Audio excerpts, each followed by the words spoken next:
We use the word collusion very loosely all the time, and I will tell you there is collusion with respect to that, because something has to be going on. And it seems to be, if they're conservative, if they're Republicans, if they're in a certain group, there's discrimination, and big discrimination. I see it absolutely on Twitter and Facebook, which I have also, and others. We have to do something about it. Yep, there's the president yesterday saying there's collusion between social media censorship and fake news. And topic A for Eric Trump, executive vice president of the Trump Organization and the son of the president. Good morning to you. It's good to be here. So the president had somebody they really related to in that Brazilian leader yesterday. He had a Portuguese-speaking Donald Trump. He's the Trump of the tropics. Trump of the tropics. And they both had the same sense about the news skewed against them. Guys, there's no question about it. Look at Google. You had an executive that a couple days after the election up on stage talking to the other Google executives, crying, literally crying that Trump won the election. I mean, don't tell me there's no bias. You have Diamond and Silk, two of the nicest human beings in the world, right? They're getting kicked off of YouTube on a daily basis because, they post, funny but yet benign videos. And then you want to see some of the hate speech that I get toward me, and they do absolutely nothing about those individuals. I mean, it only goes one way. If you're on the left, you're totally protected. If you're on the right, they absolutely try and kill you. My father's social media director works in the White House. He got kicked off of Instagram yesterday. I mean, you can't make this stuff up. Yeah, it was a bot or an algorithm. They always have an excuse.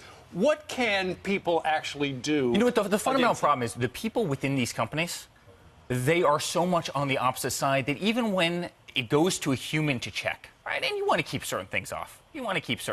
Right? But when it goes to a human to check, they see something that they don't like. They see a message that they don't like. And that's why, I mean, it's happening to everybody, guys. It's happening to Charlie Kirk. It's happening How do you fix it? How do you fix it? I don't know. Your brother was here saying the same thing 3 weeks ago because he was being censored. I'd love to see this go to the Supreme Court, to tell you the truth. You know why? And I think Kevin McCarthy, I think there are a lot of people who actually want to do something about this. But, they hide under the veil that, well, we're private companies. We're private companies. But you know what? You're no longer a private company when you're a monopoly. When Facebook has 1.7, 1.8 billion users around the world, you're beyond a private company. You become a monopoly. And utility. Yeah. And by the way, and then you are governed by free speech. And the irony of the whole situation is you have everybody in the media, everybody in the Washington Post and New York Times, they stand behind free speech for whatever they want to do.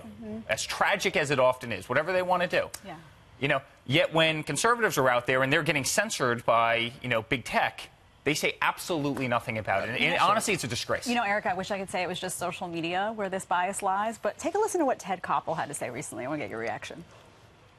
We're talking about organizations that I believe have, in fact, decided as organizations that Donald J. Trump is bad for the United States. But the notion that most of us look upon Donald Trump as being an absolute fiasco, he's not mistaken in that perception, and he's not mistaken when so many of the liberal media, for example, describe themselves as belonging to the resistance.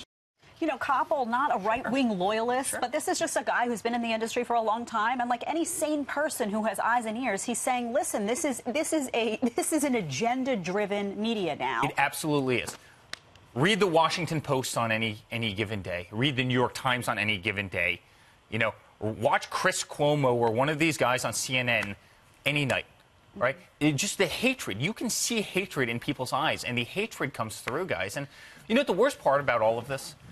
If it was confined to the U.S., right, it's one thing. But when you see some of these anchors on CNN, and it's being broadcast to the entire world, and every single night they're undermining and undermining and undermining, and they're watching in Hong Kong, they're watching in China. Nonsense. It actually hurts our country. And it's one thing that no one ever talks about, but it hurts us as a nation when CNN, not so big in the U.S., or ratings are horrible in the U.S., a lot of people watch it overseas. Yep. Right? And they're spewing nonsense. It hurts this country, and it's fundamentally not fair, especially when you look at the job that my father's done.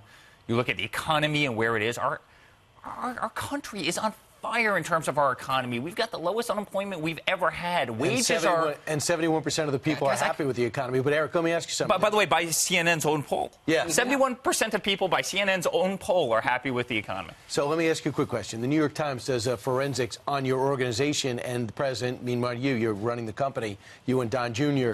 What do you think of that story that came out yesterday? Did you have a chance to read it, evaluate it? Yeah. And the linkage with Trump Organization and Deutsche Bank? Listen, we have one of the great companies ever. We have incredibly low debt. We have some of the best hotels, the best golf courses. And, you know, every single day we get harassed as a company because it's their way to get to my father. And that's all it is. You see these 81 subpoenas. What are they trying to do? It's presidential harassment, right? They don't want the guy to do their job. They don't have any leadership. They don't have any message.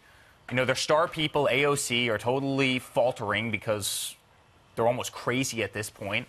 And so what do? They try and harass, and they try and disrupt, and they subpoena people, and they waste a lot of time. So, you know, instead of the House trying to fix education or fix our military or take care of our vets or do any one of 1,000 productive things that they could be doing, immigration, probably the most relevant thing right now, what do?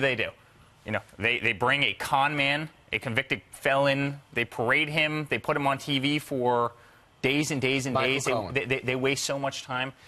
It's an absolute disgrace. And, guys, they're going to lose again. I'm telling you right now, we are going to win this thing again. My father's going to win this again. They are desperate. They have no message. And he's doing a great job for this country. And he's just doing a great job for this country. Well, we know you're busy, so thank you very much for dropping by. Yeah, you have a full-time job. We're slightly busy. Yeah, just a little bit. Eric, thank you very much. Thanks, Eric. Great to see you.